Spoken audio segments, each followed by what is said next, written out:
మనం ఎంతసేపటికి మనకి సంబంధించిన ధర్మాన్ని దూషించే వాళ్ళని, ద్వేషించే వాళ్ళని, వాళ్ళు చెప్పే లాజిక్‌ని నమ్ముతాం తప్పించి, ఎందుకు హిందువులు హిందుత్వంలో ఉన్నటువంటి అసలు మూల సిద్ధాంతాన్ని గురించి ఆలోచించరు.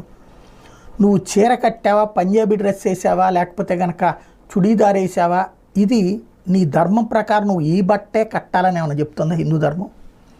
బొట్టు నిండుగా పెట్టాలి, నిలువుగా పెట్టాలి, అడ్డంగా పెట్టాలి, ఎట్లయితేనే పెట్టాలని ఎక్కడైనా చెప్తున్నారు?